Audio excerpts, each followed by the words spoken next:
विशाखापट्टनम की यात्रा तब तक पूरी नहीं हो सकती जब तक आप दुनिया के सबसे अनोखे सिंहाचलम मंदिर के दर्शन का लाभ नहीं ले लेते। 5000 एकड़ की खूबसूरत पहाड़ियों पर बसा विशाखापट्टनम का सिंहाचलम मंदिर वैष्णव परंपरा में तिरुपति के बाद दूसरा सबसे महत्व का मंदिर।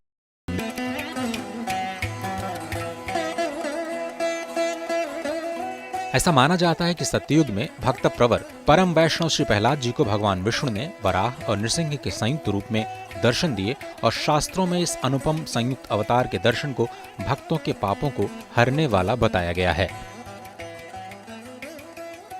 विशाखापट्टनम में सिंहाचल क्षेत्रम बहुत पुरातन क्षेत्र है। सिंहाचल क्षेत्र में केवल दर्शन पर्यटन सबका अनेक जन्म पाप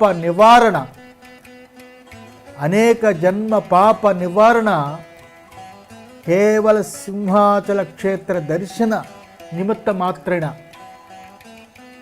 श्रुतिवचन।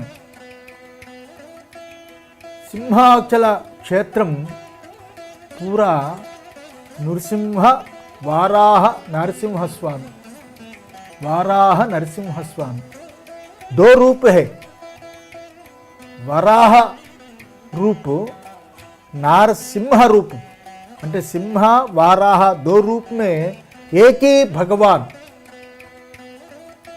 दो रूप में मिलता है। मंदिर में भगवान श्रीमन नारायण और भूदेवी श्रीदेवी का कल्याण उत्सव बहुत ही धूमधाम से मनाया जाता है और प्रसिद्ध चंदनोत्सव का तो कहना ही क्या। पूरे साल भगवान के विग्रह को सुगंधित चंदन के लेप में ही रखा जाता है और केवल अक्षय तृतीया को ही विग्रह के दर्शन आम जन को सुलभ हो पाते हैं।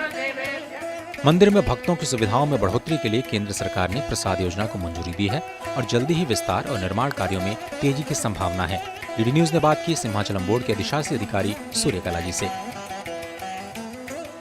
कितना इन्वेस्टमेंट प्लान आप लोग कर रहे हैं इंफ्रास्ट्रक्चर डेवलपमेंट पे आगे फ्यूचर में? ये प्रसाद स्कीम में हमको एक्चुअली 69 करोड़ का फंड आ रहा है गवर्नमेंट ऑफ इंडिया की तरफ से। वो अब हमारा tourism state government department tourism वो टेकअप करके वहाँ यहाँ के वो इम्प्लीमेंटेशन प्लान है वो करेंगे। पूरा फंड तो सेंट्रल गवर्नमेंट से ही आ रहा है। तो अभी आपने बताया कि 35,000 लोग वीकेंड्स में आ रहे हैं जिनके लिए व्यवस्था है। आपका टारगेट क्या है? 2 लाख, 4 लाख, 5 लाख लोग अगर आ जाएं तो क्या आप मैनेज कर पाएंगे?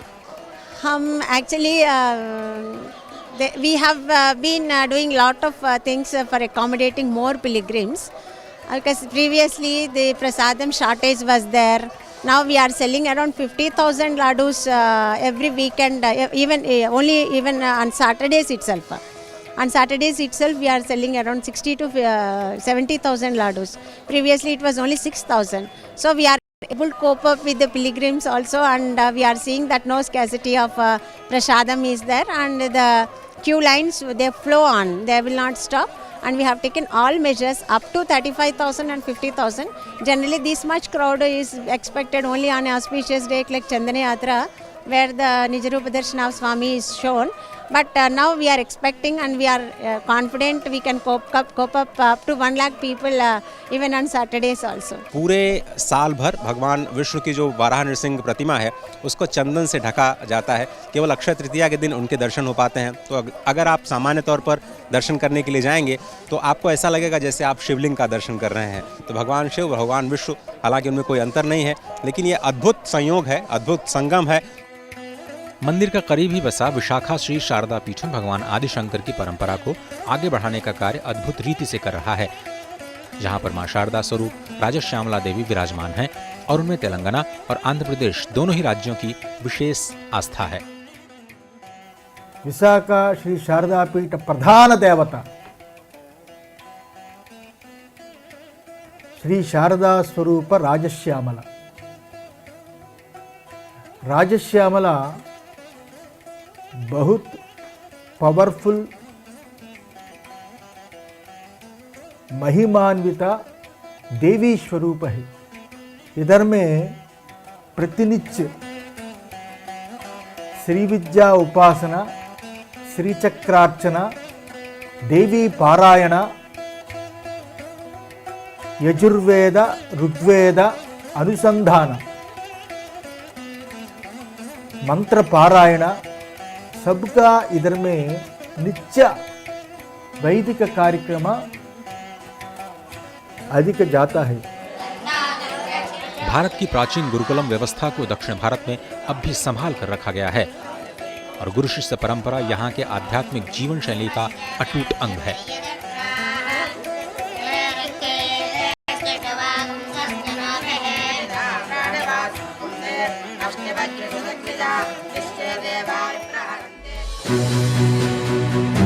इस कार्यक्रम के जरिए हमें उम्मीद है कि हम विशाखापट्टनम में प्रकृति और तकनीक के अद्भुत संगम की एक छोटी सी झलक से आपको परिचित करा पाए।